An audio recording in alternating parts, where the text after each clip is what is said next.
अस्सलामुअलैकुम। एक नई वीडियो के साथ फिर मैं आपके रूबरू हूँ। अभी पढ़ना है आसामी कहानी, जिसके लिखने वाले हैं इंदिरा गोस्वामी। उस कहानी का नाम है खाली संदूक। तो चलिए सीधे सीधे वीडियो शुरू करते हैं।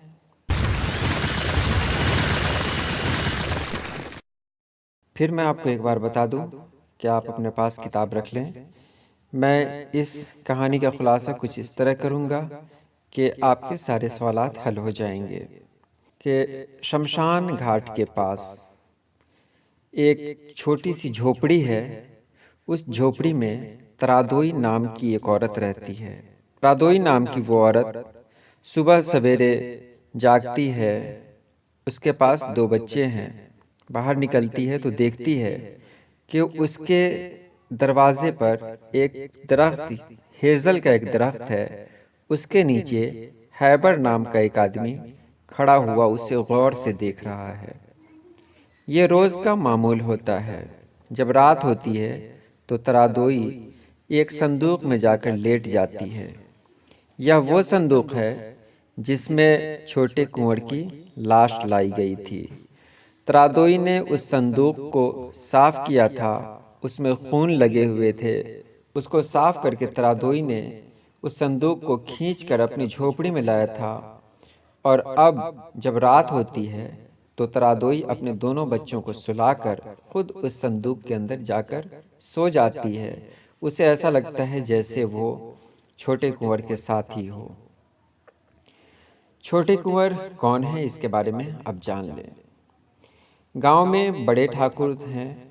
बड़े ठाकुर के घर तरादोई नौकरानी का काम करती थी। एक बार बड़े ठाकुर की तबीयत बहुत ख़राब हुई थी, तो तरादोई ने इतनी मेहनत और इतनी जांफशानी से, इतने लगाव से खिदमत की थी कि बड़े ठाकुर उनको बहुत पसंद करने लगे थे। मतलब उसका बहुत ख्याल रखने लगे थे। बड़े ठाकुर का बेटा ही है छोटा कुंवर। वो छोटा कुंवर है जो इसी बीच तरादोई से अपने प्यार का इजहार कर बैठा और तरादोई से वादा कर लिया कि तरादोई, मैं जब भी शादी करूँगा तुमसे ही करूँगा। तरादोई उसकी बातों को मान लेती है और वो अपना सब कुछ छोटे कुंवर के हवाले कर देती है। वो ये नहीं सोचती कि कहाँ छोटा कुंवर है और कहाँ मैं, कहाँ इस गांव का ज़मींदार और कहाँ एक नौकरानी। वो छोटे कुंवर की एक एक बात को यकीनी समझती है और अपनी ज़िंदगी गुजारती है।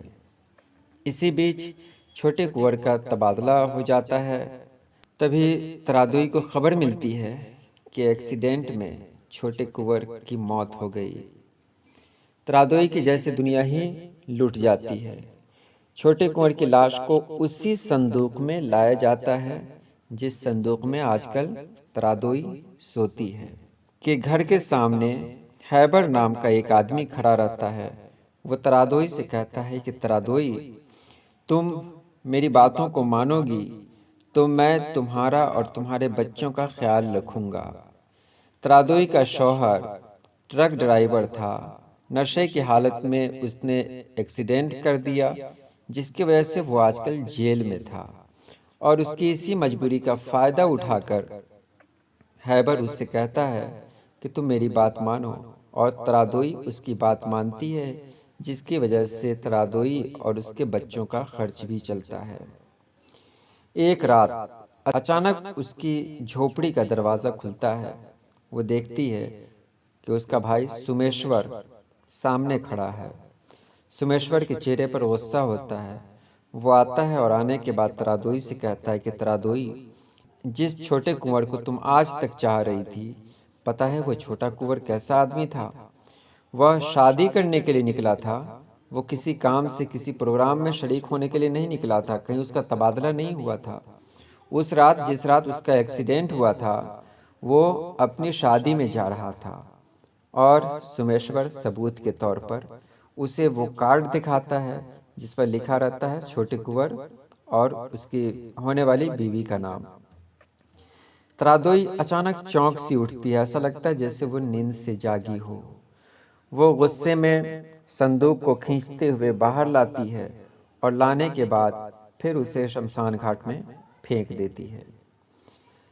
ये कहानी तो यहीं पर ख़त्म हो जाती है, लेकिन इसमें कुछ बातों को आपको समझना है।